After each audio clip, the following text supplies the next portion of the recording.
Lesson 55. The verb ao, the ablative of accompaniment. Caesar Book 1, Chapter 4, concluded. Hi everyone, welcome back to Lenny's Latin class. Today we're at the bottom of page 164, going into lesson 55. And today we're talking about irregular verbs. We've actually already talked about this quite a bit. We have certain verbs in Latin, which we call regular verbs. The way I usually describe a regular verb is a verb that fits the expected pattern. Okay, with classical languages like Latin and Greek, you have certain patterns that establish themselves, and so after a while you start to expect verbs to have a certain pattern. When a verb fits the pattern that you expect it to have, that's a regular verb. It's easy because it behaves itself and it fits the pattern. It follows the pattern. Some verbs do not want to behave themselves. Some are irregular verbs and they do not fit the expected pattern. Oftentimes in languages, the most irregular verbs are the verbs that are the most common. Verbs that mean things like to have, to be. Here in section 435, you can see it's verbs like wolo, which means to want, pharaoh, to carry or bear. So these extremely common verbs that are common across languages, no matter what language it is, being, carrying, wanting, those are extremely common things that get expressed no matter what the language is. So a general tendency is that really common verbs tend to become irregular, I suppose, through constant use and constant, combination with other words. They're probably subject to colloquialisms and all kinds of things. They could even possibly preserve archaic forms. So certain verbs in Latin are irregular and they don't fit the pattern. So you have to study them carefully. And I've mentioned this a million times, but it's worth mentioning again. Trying to speak Latin as an actual spoken language can be a great way to get accustomed to some of these irregular verbs. Why? Because you practice them so much, you hear other people saying them a lot, so you have to hear what the other person is saying. And since they're so common, you get a lot of practice with them. As I said a moment ago, irregular verbs oftentimes are verbs that get used a lot. So if you speak Latin, you get lots of practice with them. And so that can become a great way to learn and a great way to get accustomed to the very irregular verbs that you're trying to learn. So speaking Latin can take a thing that at first looks really hard, and it can actually turn it into something easy because you get used to it through frequent usage. So in this lesson, we're focused mainly on the verb ao.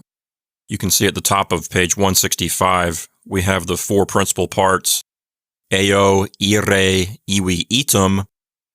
We talked about this verb a little bit in the context of the future passive infinitive. If you want to review the future passive infinitive, you can go back to lesson 52 and look at section 412. We looked at the verb ao in the context of statements with the future passive infinitive, statements like laudatum iri, to be about to be praised, things like that. So you've had a little bit of exposure to the verb ao. But here in lesson 55, it looks as though we're going to use it in its normal sense, which just means to go.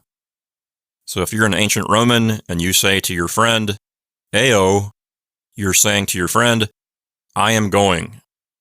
If you say ire, that means to go. If you say volo ire, that's I want to go. If you say iwi, it means I went, and so on and so forth. Let's take a quick look at the paradigm for ao back in the back of the book in the appendix on page 277. That's section 40. In the present tense, ao says I go. Is, with a long I, says you go. It, with a short I, says he, she, or it goes. Imus, we go. Itis, y'all go. Eunt, they go. If you want to say the imperfect tense, like I was going, you would say ebom. If you want to put it in the future tense, I will go, that's ebo. Present tense subjunctive, eam would be I go. Eamus would be we go. If you wanted to say like a hortatory subjunctive, like let us go, let us now go to the coffee shop, you would say eamus, let us go. Take some time and get accustomed to the different forms of eo. At this stage of the game, you're advanced enough that you know how to study a paradigm on your own. You don't really need me to spoon feed it to you. Take a look at section 436. It says the passive of eo is used only impersonally. Remember that we studied impersonal verbs, and that's appropriate for the verb eo because really the verb eo is intransitive. You can't go someone, and so there's no way to say that someone is being goed somewhere. That doesn't make any sense. Verbs like take are transitive because they can have a direct object, or hit, if you hit someone, that's a verb that can have a direct object. But verbs like swim or go are intransitive because you can't swim someone or go someone. So that's why in section 436, they're saying that eo is used in the passive in an impersonal kind of way. They mentioned that ad eo and trans eo may be transitive in meaning. When you see that, though, oftentimes they take the accusative, and you get the feeling that the accusative is really there as a result of the feeling of the preposition working with that accusative case. So you could think of it as transitive. If you say, I crossed the river, transeo flumen, I crossed the river, flumen might be accusative there because it's working with trans. If you go trans something, you're going across something. And ad eo is to go to something, like to approach something. So if you say, I approached the wall, ad eo murum, is murum accusative because it's a direct object? Or is it more accusative because it feels like it ought to be accusative because it's the object of the preposition ad that has been compounded to the verb eo? So compounds like adeo and transeo, you'll see them with a direct object, but it feels like it's really the object of a preposition. So that's something to keep in mind. Let's take a look at our vocabulary in section 437. First, we have wadum, wadi. That's a neuter noun of the second declension, and it means ford. A ford is a shallow place in a river or stream that is shallow enough for you to wade across. And in fact, I did a little bit of checking, and it looks like our English word wade is actually related to this word. So wadum and wade are actually related. Because again, if you go up to a river and you find a shallow place where you can roll up your pants and just walk across it, that's what a wadum is. That's what a ford is. Also, they're mentioning an adverb here, wado, which means by fording. That's just the word wadum in the ablative singular. This is why they often call the ablative case the adverbial case, because you can take, like the word wado, you can take an ablative singular form of a noun, and it easily can take on an adverbial kind of quality.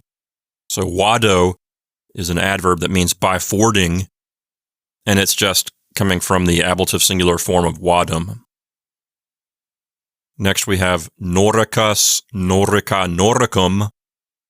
That means Norican in the sense of someone who belongs to that ethnic group, that tribe.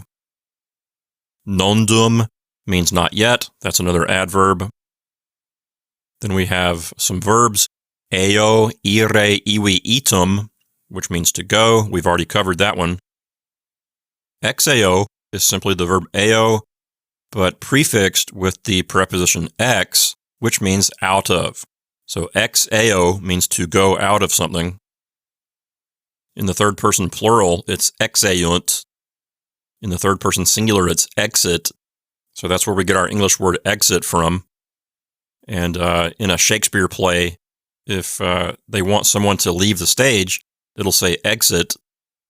And if they want multiple people to leave the stage, they'll say exeunt. So that's where that comes from. Subeo, again, that's just the verb eo, but prefixed with the preposition sub, literally to go under.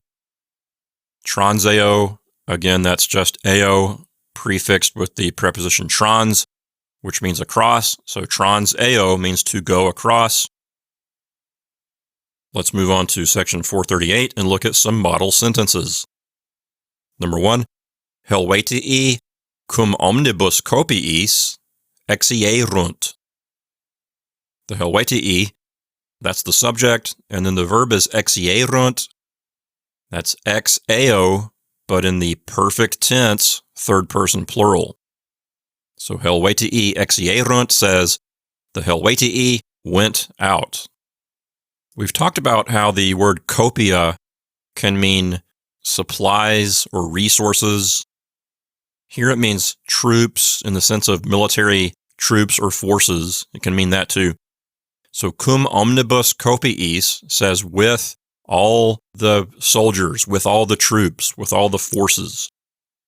So number 1 is not too hard. The Helvetii went out with all their troops, with all their forces. In number 2, we don't have an explicitly stated subject. We have the verb venerunt, which means they came. That's perfect tense, third person plural. Let's read the whole thing. Ad castra Caesaris omnibus copiis venerunt. So again, there's no explicitly stated subject. It's just they came, and then ad castra Caesaris, to the camp of Caesar. Take a look at the paragraph below, and it is talking about the preposition cum. It says, in these sentences, the ablatives with cum denote accompaniment, answering the question, with whom or with what? And then observe this next sentence. It says, cum is sometimes omitted with military expressions, as seen in sentence 2. So the sentence says, they came to Caesar's camp with all their forces, but we do not have the word cum. We just have a bare ablative, omnibus copiis. So that's an example of cum being omitted with a military expression. And that's good to know when you're reading Caesar's Gallic Wars, because there's so much narrative about military activity. Moving on to model sentence 3, Caesar cum equitibus centum pervenit. The subject is Caesar. The verb is pervenit. That's the verb venio, which means come, prefixed with the preposition per, and so it means to arrive, to come through to some place in the sense of arrive. So Caesar pervenit says Caesar arrived, and then we have a prepositional phrase, cum equitibus centum, with 100 cavalrymen.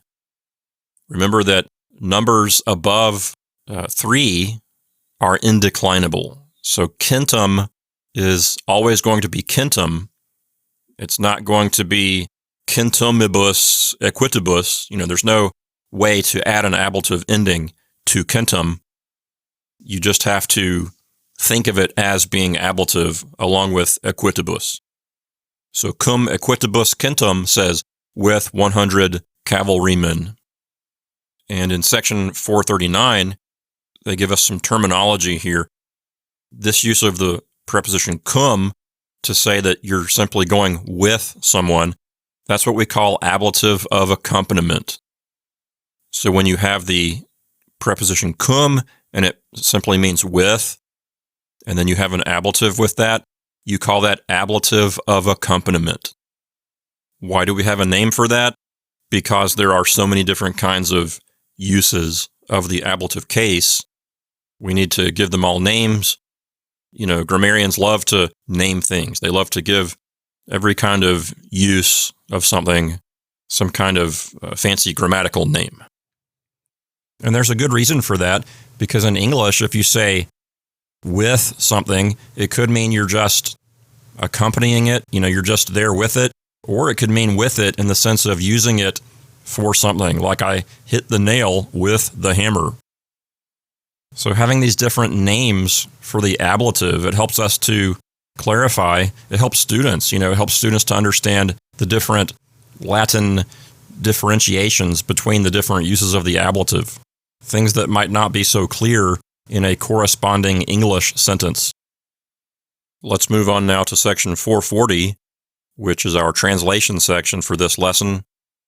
Go ahead and turn off the recording and do all the exercises. Watch out for the ablative of accompaniment.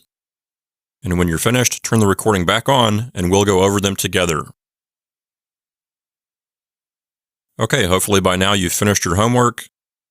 Let's go over these exercises in section 440 together, starting with number 1. Cum Germanis contendunt. The verb contendo can mean things like strive, fight, or hasten. So this sentence could say they are striving with the Germans, they are hurrying with the Germans, or they are fighting with the Germans. And that's probably the best translation. So number 1 says they are fighting with the Germans. Number 2, Caesar cum quinque legionibus ire contendit. The subject here is Caesar. Cum quinque legionibus means with 5 legions. Remember that numbers from 4 up are indeclinable. So quinque is ablative plural, even though it doesn't look like it. It's just always quinque because it is not declined. So cum quinque legionibus, with 5 legions. Contendit is a present tense form of the verb contendo. Again, it can mean strive, fight, or hasten. Here, the authors of the book want us to translate it as endeavor. Ire is the infinitive, the present tense, active infinitive, that is, of the verb eo. So it means to go. So number 2 says, Caesar is endeavoring to go with 5 legions. Number 3 is next. Boi in agrum Noricum transierant. Transierant is pluperfect, so we'll use the word had to translate it. That's trans plus eo, to go across. So Boi is the subject. That's a Gallic tribe. So the Boi peoples, they had crossed. And then we have a prepositional phrase, in agrum Noricum. That means into Norican territory. The word agrum, that's the word ager, which means field, but it can also mean land, territory, anything like that. So number 3 says, the Boi had crossed into Norican territory. Number 4 is next. Rhodanus non nullis locis vado transitur. The subject is Rhodanus, that means the Rhone River. Transitur is the verb. That's trans plus eo, to go across. And here, it's third-person singular passive voice, present tense.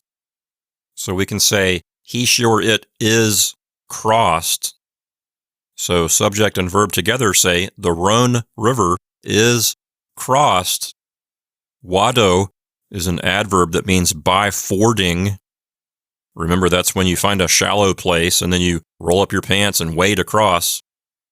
In the ancient world, they didn't have lots of bridges, so they would look for places to cross rivers. where they could just cross on foot. Non nullis locis means in some places. Locis is the noun locus, which means place.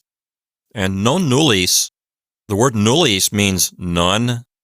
That's nullus, nulla, nullum, which means none. And then with non, it means not none. That's the Roman way to say some. Literally, non nullis locis says in not none places, meaning in some places. Remember that the ablative can express the idea of at some place without a preposition. It doesn't need a preposition to do that. It can do it on its own. That's called ablative of place where. So number 4 says, the Rhone is crossed in some places by fording. Number 5 is next. Helvetii id, quod constituerant, facere conantur, ut e finibus suis exeant. We have a main clause here, and we have a relative clause, and we also have another one of those ut clauses that works with verbs of decreeing or resolving that we saw in the last lesson. So our main clause here is helvetii and conantur. Conantur is a form of the verb conor, which means to try or attempt. So the helvetii are trying, or the helvetii are attempting. That's what is being said by helvetii and conantur. And then facere is working off of conantur. So the helvetii are trying to do. And then id is the direct object of facere. So the helvetii are trying to do it. Now we have quod constituerant, which is a relative clause. Quod is a relative pronoun referring back to id. Quod is neuter, singular, and accusative. Constituo means to decide or decree or determine, something like that. So what we have so far would say, the helvetii are trying to do it which they had decided, or that which they had determined. Constituerant is pluperfect. It would probably be smoother English if we translated id as that, giving us something like that which. So the helvetii are trying to do that which they had determined. And then we have ut plus a subjunctive verb, exeant, that's ex plus the verb eo, so it means to go out. It's subjunctive, third person plural, because it's the helvetii doing it. So ut and exeant say that they go out. And then e finibus suis says from their borders, in the sense of from their territory. So number 5 says, the helvetii are trying to do that which they had determined, that they go out from their territory. So the ut clause here is not a purpose clause. It's not an indirect command. It's not a clause of fearing. It's not a result clause. To me, this is another one of those clauses that we studied in the last lesson. You know, I mentioned Allen and Greenough, section 563D, which talks about ut clauses that work with verbs of determining, decreeing, resolving, or bargaining. And so this is a classic case of that. We've got constituerant here, which means to resolve or determine or decide. So classic case of an ut clause working from a verb of determining or decreeing. Number 6 is next. Parati ad omnia pericula subeunda erant. Here we have parati and erant working together. Now we could take these two words together as a compound verb. We could say they had been prepared. You know, parati is a form of the verb paro, which means to prepare. It's a perfect passive participle. So if we pair that along with erant, That would give us a pluperfect passive verb. They had been prepared. Or we could take them separately and say erant means they were, and then just take parati as an adjective that means prepared. So we could say they were prepared, or we could say they had been prepared. It depends on if you want to take parati and erant together or separately. Either way, the sentence means the same thing. I'm just pointing this out just for your knowledge and awareness. The context here is the Helvetii. They had made lots of plans. They knew that their mass exodus would probably offer a lot of hardships. Ad omnia pericula, that says to all dangers. Pericula means danger. That's a form of periculum, a neuter noun of the second declension. It's being modified by omnia. And pericula is also being modified by subeiunda. That particular word is a gerundive, otherwise known as a future passive participle. We studied this in our vocabulary. It's the verb subeo, which means to go under, or it can also mean to undergo. And so everything from ad to subeiunda is expressing purpose. So ad here really means for the purpose of. You see that a lot with gerundives. So literally, for the purpose of all dangers to be undergone. So literally, they were prepared for the purpose of all dangers to be undergone. Now, of course, that's terrible English. To put it in smoother English, we'll take subeiunda and take it from passive to active, and we'll say to undergo all dangers. So we translate these gerundives into smooth English using a completely non-literal translation. We actually change the gerundive from passive to active to render it into nice, smooth English.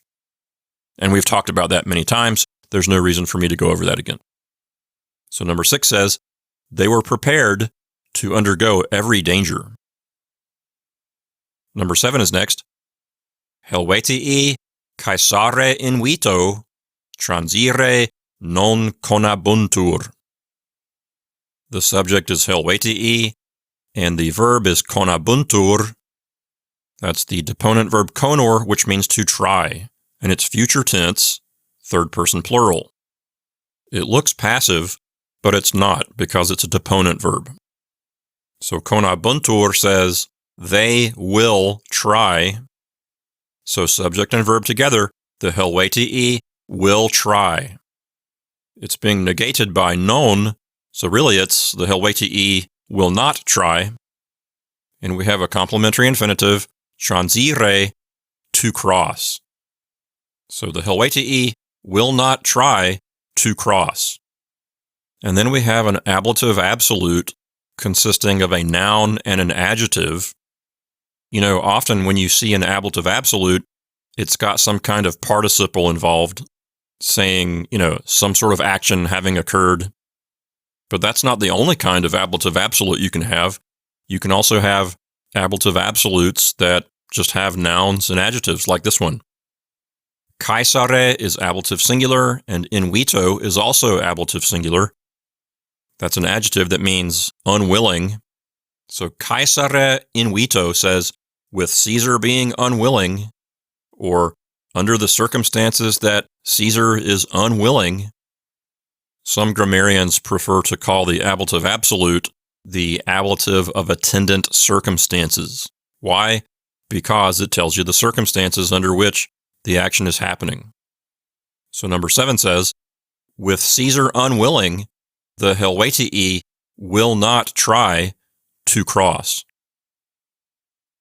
Number 8 is next. De tertia vigilia, cum legionibus tribus, e castris profectus, ad eam partem Helvetiorum pervenit, quae nondum flumen transierat. Okay, we have lots of stuff going on in this exercise. First of all, we just have lots of prepositional phrases. De tertia vigilia means something like at the third watch or from the third watch. Vigilia is a night watch. It's when you stay up all night keeping guard or keeping watch over something. You know, in a military camp, you can't just all go to sleep and leave the base unguarded. Somebody has to stay up and keep an eye on things in case the enemy decides to attack. There's even a verb, vigilo, vigilare, I believe, which means to stay up late at night, to stay up during the night, or to keep watch. So de tertia vigilia is talking about time. It's at night during that third part of the night when you're watching and keeping an eye on things. So from the third watch, or perhaps at the third watch. In fact, this actual text from Caesar's Gallic Wars is in the dictionary. It's in Lewis and Short's Latin dictionary as an example of how the word de can mean something here referring to timing. So in fact, this actual text is in the dictionary. It translates it as in the third night watch. So de here is translated as in, I suppose in the sense of during. So if you go to Lewis and Short's dictionary and look up the preposition de, you'll see this particular text referred to in section B2. So de tertia vigilia says in the third watch. Cum legionibus tribus says with 3 legions. That's ablative of accompaniment. And then e castris says from the camp. That's the preposition e or ex.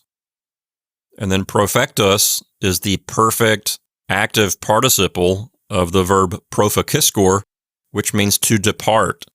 So here it means having departed, or perhaps having set out. So this first part says, having set out from the camp in the third watch with 3 legions. So all that is describing the subject of the sentence, which is not explicitly stated. There is no word here to be the subject. We simply have pervenit as our main verb. So that's he, she, or it arrived. It's probably talking about Julius Caesar. So we'll have the subject of the sentence as the word he. The verb is arrived, so he arrived, pervenit. And then ad eam partem says to that part, or to the part. Eam is a form of is ea id, and helvetiorum is of the helvetii. So literally, he arrived to that part of the helvetii, or perhaps at might be a better way to render it into English. We can translate ad as at. He arrived at that part of the helvetii.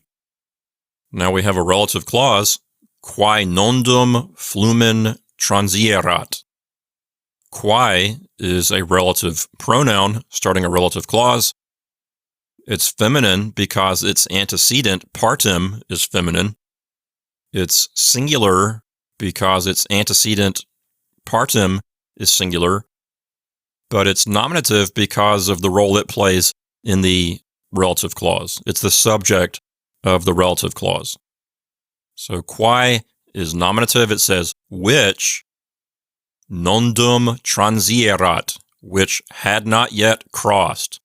Transierat is trans plus eo, trans eo, which means to cross, and it's pluperfect.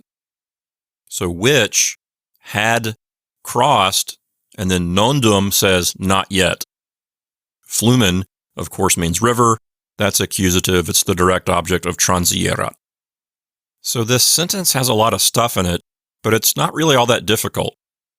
So let's take it from the top. Having set out from the camp with 3 legions in the third watch, he arrived at that part of the helvetii which had not yet crossed the river. Number 9 is next. Hic pagus cum domo exiset, cassiam consulum interfecerat. The subject here is pagus, which means district, and the verb is interfecerat, That's a form of the verb interficio, which means to kill. Interfecerat is pluperfect, and pagus is being modified by hic. So hic pagus says this district. So this district had killed, and then the direct object is Cassium, which is a person's name. The word consulum is an appositive, standing in apposition with Cassium. It's just another noun telling you what or who Cassius was. So this district had killed Cassius the consul. That's how you'll bring it into English. We have a cum clause here. We haven't seen that in a while. Cum domo exicet. The verb here is exicet, and that's ex eo, the preposition ex plus eo, which means to go, and so it means to go out of somewhere. Cum will mean under the circumstances that, since, or although. One of those three things is what it will mean because it's taking a subjunctive verb. If it had an indicative verb, it could just be a cum temporal, just saying when something happened. But here it's going to be either circumstantial, causal, or concessive. So exicet says it had gone out. Domo is an ablative of separation that says from home. The word domus can, and there's a footnote on this, the word domus can be second declension or fourth declension, depending on the writer. Here it looks like it's being treated as second declension, ablative singular. So domo exicet says it had gone out from home. Again, that's an ablative of separation. By the way, ablative of separation is the original use of the ablative. In fact, the word ablative means to carry from or bear from. That's why I have a little joke. I say it's easy to get carried away with the ablative. That's what I say when I feel like there are too many different uses for the ablative and people spend too much time trying to figure out what kind of ablative it is. I say it's easy to get carried away with the ablative. Sort of an inside joke, I guess, for Latin scholars. So let's try this sentence 3 ways, just for practice, to see if we can figure out what kind of cum clause this is, if it's circumstantial, causal, or concessive. So this district had killed Cassius the consul under the circumstances that it had gone out from home, because it had gone out from home, or although it had gone out from home. Pagus means district in the sense of one grouping of Helvetii. In the text, they tell us that Helvetia had 4 tribes or districts, and in the text, those are known as a pagus. So 4 pagi, and out of those 4, they're saying hic pagus, this district or this subgrouping, this tribe, it had killed Cassius the consul when it had gone out from home. So is it under the circumstances that, because, or although? So let's try it. Although it had gone out from home, it killed the consul. No, that doesn't really make sense. Because it went out from home, it had killed the consul. No, that doesn't really make any sense either. And so that leaves us with a cum circumstantial. The authors of the book would like you to translate the word cum as when in situations like this. They would like for you to say, this district, when it had gone out from home, had killed Cassius the consul. And that's fine, but as I've said many times, when in English makes it sound a little bit like there's a time relationship. And so with a cum circumstantial, it's not really about time. It's about surrounding circumstances. So what I would like to guide you toward is translating cum circumstantials with under the circumstances that. So for number 9, let's say this. This district, under the circumstances that it had gone out from home, had killed Cassius the consul. Also notice, I forgot to mention that exicet is pluperfect subjunctive. So we have 2 pluperfect verbs here. Moving on to number 10. Ariovistus dixit, se sine exercitu, in Galliam venire non audere. Here we have a classic example of indirect discourse. We have someone named Ariovistus talking, and he says something with the verb dixit, and then we go into indirect speech. In the story, Ariovistus is a German leader, sort of a war band leader, perhaps a warlord, and he comes in from the Germanic territories into Gaul, and he causes all kinds of problems. So that's who Ariovistus is, and he and Caesar end up having sort of a smackdown or sort of a showdown. When you read the text, you can almost feel the ego dripping off of the page. Two guys with big egos, getting mad at each other. But anyway, for our current purposes, what we have is Ariovistus said. Dixit is perfect tense, and that means he, she, or it said. So Ariovistus said. Then we go into indirect speech, so we'll throw in the word that. And then we need a subject accusative and an infinitive verb. That's the engine that runs the indirect speech in Latin, right? Subject accusative plus infinitive verb. And so se is the subject accusative, referring back to Ariovistus. So Ariovistus said that he's talking about himself. The verb in the indirect speech is audere, or really non audere. That's a verb that means to dare. It's present tense, so we need to put it in the same time frame as dixit.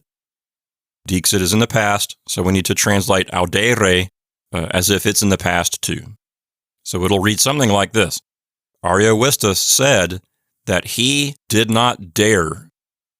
We have a complementary infinitive, venire, which means to come. So Ariovistus said that he did not dare to come. In Galliam means into Gaul, and sine exercitu means without an army.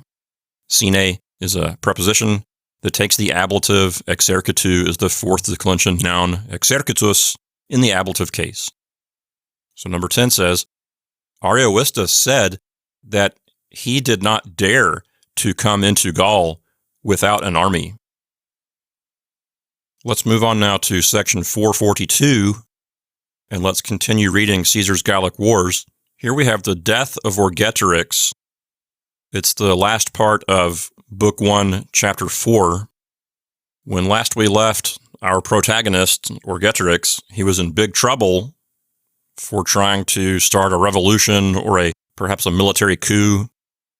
He went around to different disaffected, disgruntled aristocrats among the various Gallic tribes, trying to get everyone to agree to a scheme in which they overthrow their governments and have some kind of new multi-tribe government. It's not fully clear, but they were trying some huge military coup. But the Helvetian government found out about it, and they put Vercingetorix into chains and made him explain himself in court. So they're supposed to have some kind of trial, and that's where we pick up the action here at the end of chapter 4. So let's start at the beginning here. Die constitua causae dictionis Vercingetorix. Let's stop there. Die here is the word for day, and it's ablative singular. That's an ablative of time. It's saying on the day. And constituta means appointed. It's a perfect passive participle form of the verb constituo. So it means the appointed day, the established day. Let's say the appointed day. So die and constituta, together they say on the appointed day, ablative of time when. So die and constituta say on the appointed day. That's ablative of time when. And then we have the words causae and dictionis. Causae is the first declension noun causa, which can mean cause, reason. It can refer to a court case. We saw it earlier in the idiom causam dicere, which means to plead your case. Then we have the third declension noun, dictio, which literally means a saying of something, a talking or a saying. The act of saying. It's related to the verb dico.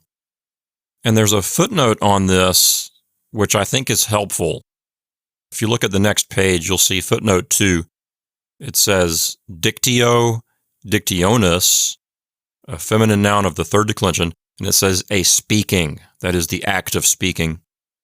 And it's kind of confusing because it's not clear what case causi is. So they help us out a little bit. They say dictionis causi. They change the word order a little bit for us to help us. They are telling us that both of these nouns are genitive. Causi is first declension, so it could be genitive singular or dative singular. The authors of the book are saying that they're both genitive. And so if you put it with dictionis first, then causi, you get something like of the pleading of the case. So literally, on the day appointed of the pleading of the case. So that's how the authors of the book are giving it to us. And I think that's just fine. We can just leave it at that. Basically, these first few words are talking about the day of the trial. So on the day of the trial basically is how you could render it into English. Okay, so the first 4 words here say, on the day appointed for the trial, and then the subject here is orgetrix. Orgetrix is the subject, and the verb that orgetrix is doing here, that's coagit on line 3. And the action that orgetrix is doing here is on line 3, and that's coagit. That's a verb that is co plus ago. It can mean to collect. It can mean to bring together. It can mean to compel someone to do something, to force someone to do something. Here it has the idea of collecting or bringing together.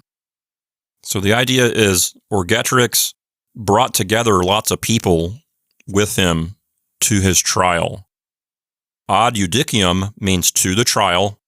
That's pretty simple. And then coagit has a direct object, which is familiam. So coagit familiam says he brought together his family. And I think it doesn't just mean family, it means his entire household, along with all of his dependents, all of his workers, all of his underlings. Probably he had slaves, if I had to guess. So omnem suam familiam could be translated as his entire household. That might be a good way to translate it. And then we have ad hominem milia decim. Milia decim says 10,000s. Milia is plural. And hominum means of people. That's a genitive of the whole, otherwise known as a partitive genitive. Ad here means something like about or perhaps up to. We can just translate it as about. Undique means on all sides, or perhaps everywhere. If you look up undique in the dictionary, it says things like from all sides, from every direction, everywhere, every place, all around. So the idea here is that orgetrix brings lots and lots of people with him to the trial, and they're just everywhere. 10,000 people. Of course, we're taking Caesar's word for it. Julius Caesar is the one telling the story here. Is this number really accurate? We don't know, but that's what the text is saying, so we're just going with it. So what this gives us so far is, on the day appointed for him to plead his case, orgetrix coagit, he brought together to the trial, ad judicium, omnem suam familiam, his entire household, in the sense of his entire extended household, workers, slaves, underlings, dependents, about 10,000s of people, or in smoother English, about 10,000 people from all directions, or all over the place. That's what undique is saying. So basically, his trial, according to Julius Caesar, Vercingetorix's trial turns into a huge riot. There's a huge mob of people. It doesn't go as planned. It's not an organized trial. It's a huge riot or mob. Now we have the word et, and that starts a whole new clause. So let's start here. Et omnes clientes oberatosque suos. And we have another verb, conduxit. Conduxit means roughly the same as coagit, the idea of bringing people together, leading people together. Literally, con and duco together say lead together. Conduxit is perfect tense. So conduxit, he led together, or perhaps brought together, omnes clientes. From line 3, that means all of his dependents, all the people who, depended on him, worked for him, needed him to make a living. And the word obairatos means debtors. So obaratosque suos means and his debtors. So he brings together to the trial his whole family, his whole extended household, everyone associated with him, all his dependents, all the people who owe him money. And then we have a relative clause, quorum magnum numerum habebat. This is an interesting relative clause because it starts with a genitive relative pronoun. We'll translate quorum as of whom. It's telling us more information about all the clients and debtors. Habebat means he had, and then magnum numerum means great number. So quorum magnum numerum habebat says, of whom he had a great number. And then eodem is a form of the demonstrative edem, which means same. This is a little bit of an idiomatic kind of thing. It is an ablative form that is expressing motion toward someplace. Eo here means to a place, but since it's edem, it means to the same place. So it has sort of a locative quality here. And you can see the footnote number 3 on the next page. It says adverb to the same place.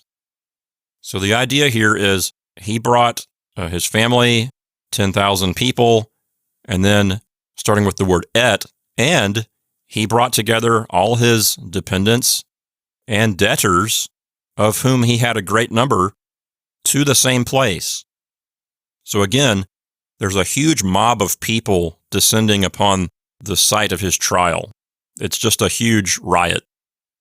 Take a look at footnote number 4 on the next page. We have the verb eripio. That's the verb rapio, which means to snatch up or grab. And with the preposition e prefixed to it, we get something that means to snatch away or to grab away. And the same footnote says that with the reflexive pronoun se, it has the meaning of to save oneself from. So per eos says through them, meaning through the agency or through the help of all these people that are gathered there. So through them, made possible by the crowd, se eripuit, he snatched himself away. Eripuit is perfect tense. Or if we want to follow the footnote, it would say he saved himself. And then we have a negative purpose clause with ne, so that he might not have to do something. And what is it that he does not have to do? Causam diceret, so that he might not plead his case. Dico plus causam, to explain himself in court, to plead his case. Probably Vercingetorix was not very confident that he would succeed in pleading his case. He probably thought he would be executed, so he decided to try to get out of the situation by disappearing into the crowd or by having some of his people whisk him away to safety, something like that. But anyway, he escapes and does not, so to speak, have his day in court. So through them, he saved himself. Literally, he snatched away himself so that he might not plead his case. That's really what this last sentence is saying. But the people in charge of the Helvetii, the high government officials, the people running the government of the Helvetii, they're not very happy about this. They don't like the fact that he got out of it and was able to escape justice. So we pick up the action here with cum civitas. And really, cum through conaretur on the second line, that whole thing is a cum clause. It's going to be either circumstantial, causal, or concessive. We need to figure that out. And in fact, the clause continues on to line 3 with cogerent. So in the first 3 lines, most of that is just an extended cum clause. The main clause really is just orgetorix mortuus est. So the subject is orgetorix. Mortuus est is a form of the verb morior, which means to die. So morior, moriri is the infinitive, and mortuus sum is the perfect tense form. It's a deponent verb, so it looks passive. So mortuus est is a perfect tense form of morior, and it means he died. It does not mean he, she, or it died. It definitely means he died because it's a gendered verb. Mortuus is a masculine participle. If it were a woman, it would say mortua est. If it were something neuter like a town, it would say mortuum est. But since it's orgetorix, who is a man, it's mortuus. We have to have a masculine participle here to match the gender of orgetorix. This is one of those cases in Latin where natural gender has to match. If it's a man, you get a masculine form. If it's a woman, you get a feminine form. So it maps onto natural gender there, not just grammatical gender. So orgetorix mortuus est says orgetorix died. Then the rest of the whole thing is just a huge cum clause. Spoiler alert, the word cum here is talking about circumstances. So it's under the circumstances that. It's not concessive or causal. It's just circumstantial. I'll just go ahead and tell you to save time. So civitas is the subject of the first part of the cum clause. It means the state. That is the governmental apparatus of the government of the Helvetii. So the state, meaning the Helvetian state, that's the subject of the sentence. Ob eam rem says, on account of this thing. We can translate rem as situation, act, event. Take your pick of how you want to translate it. And we have a participle here modifying civitas. It's incitata. That's a form of the verb incito, which means to stir up, to urge forward, to rouse up, to spur on, to excite. So the civitas is being spurred on or excited or stirred to action or roused to action. Let's translate incitata as roused to action. That's a good way to do it. So the state, they don't like the fact that he got out of his trial. They're not happy about that. So the state, having been roused to action on account of this act, ob eam rem, and then we have conaretur. That's an imperfect subjunctive. Remember, we're in a cum clause here. So the state was trying. And then we have exequi and ius. So exequi, that's the verb sequor, which means follow, with the preposition ex attached to the front. So they were trying to perhaps enforce. And then ius means something like justice. So the idea is the government didn't like that he had escaped his trial, and they were trying to enforce his sentence on him, enforce justice. So conaretur and exequi and ius and suum, those words say the state was trying to enforce its justice.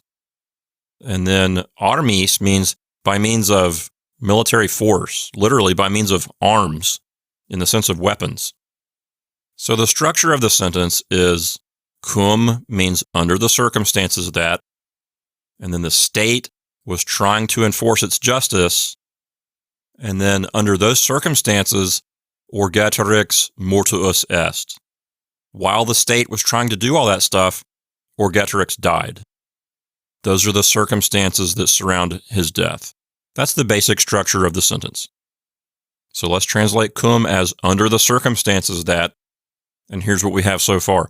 Under the circumstances that the state, roused to action on account of this act, was trying to enforce its justice by means of arms, orgetrix died. That's what we have so far. But then we have another part to the cum clause. Notice that the word multitudinumque has the que ending, which supplies the word and. The que ending doesn't just join two adjacent nouns. It can also join clauses. And so here we actually see it joining a whole clause to another clause. So que, that ending that means and, it can do more than just saying, peanut butter and jelly or bread and butter. It can also join clauses together. So starting with multitudinumque, we have a whole new clause here, still being governed by cum. It's still a cum circumstantial, but it's a whole other clause with a new subject and a new verb. So starting with multitudinumque, we'll say and then we'll start a new clause. The subject of this clause is magistratus. That is a fourth declension noun that means magistrate, as in a government official, some governmental leader or political leader appointed to an office. It's nominative plural. Notice the macron over the U. If it were nominative singular, it would not have the macron. It would just be magistratus. But here it's magistratus with a long U. And so that means magistrates, and that's the subject of the sentence. And then cogerent is imperfect subjunctive because, remember, we're in a cum clause. Again, this verb is co plus ago. It can mean to gather, or it can mean to force or compel. Here, again, it probably means gather. So the subject and verb here is as follows. The magistrates gathered together. Or we could just say the magistrates gathered. And what did they gather? What's the direct object? Multitudinem. That means a multitude, a large number. And then we have a partitive genitive, otherwise known as the genitive of the whole. That's hominum, which is genitive plural. So it's a multitude or a great number of people. Ex agris means out of the fields. You could think of it as having an agricultural sort of meaning, out of the fields in the sense of people working in the fields. And they got everyone to come out of the fields to put aside their agricultural work and come and gather together. Or you could think of agris as territory and say out of the territory. If I had to guess, I would say it has more to do with agriculture. In these agrarian societies where people lived off the land, they generally did not have standing armies. They had militias. So people would live their normal daily lives, work on their farms. Food production was very important. And so when the need arose to fight a war, instead of having a standing army, everyone would put down their shovels and hoes and rakes and plows, and they would form an army, and then they would fight whatever war needed to be fought, and then they would go back to their regular lives. They were not professional soldiers. They would just form an army on an as-needed basis. So if I had to guess, what I would say is happening here is that the magistrates in charge of the Helvetians they were calling people up for military service.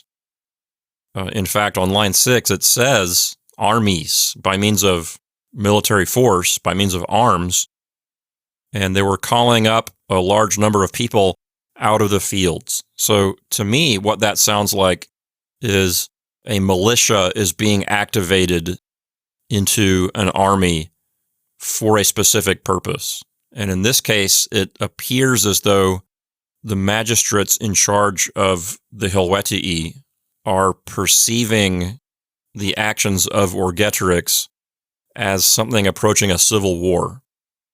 So the magistrates are calling up troops to form an army, basically to put down a rebellion by Orgetorix. Because remember, Orgetorix has a large number of people, so it's almost as if a civil war is brewing within the Helvetii. And so, according to Julius Caesar, as the magistrates were calling up people, activating people into a militia to form an army, as all that was going on, Orgetorix died. So this is a perfect example of how a cum circumstantial tells us the circumstances. So it's not when they were trying to enforce their justice, and it's not when they were calling up people out of the fields to form an army. It's under the circumstances of those things happening. See, if you think of it as when, it makes you think about these events in sort of a sequential kind of way. The magistrates activate a militia, and when that happens, then Orgetorix dies. Like one event and then another event. But what I'm saying is that it's talking more about circumstances. So it's not necessarily a time relationship, it's just that that's the activity, the situation that was occurring. The magistrates are working on this project of activating troops into a militia, forming an army from civilians, perhaps agricultural workers, farm workers. As they were making those preparations, making all the arrangements, all this stuff is going on to try to get an army together. While all that is going on, Orgetorix died. It's not like one event, then another event. It's more of a circumstance, and then Orgetorix dies, being surrounded by those circumstances. So this is why I really think it's better, and actually I was explicitly taught this in graduate school. When you have a cum circumstantial, it's better to translate it as under the circumstances that, not when, because it's more clear and more accurate. So that's why I keep telling you this, is because it's just better. Starting from cum civitas, we have under the circumstances that the state, roused to action on account of this act, was trying to enforce its justice by arms, and under the circumstances that the magistrates were gathering a great number of people out of the fields, Orgetorix died.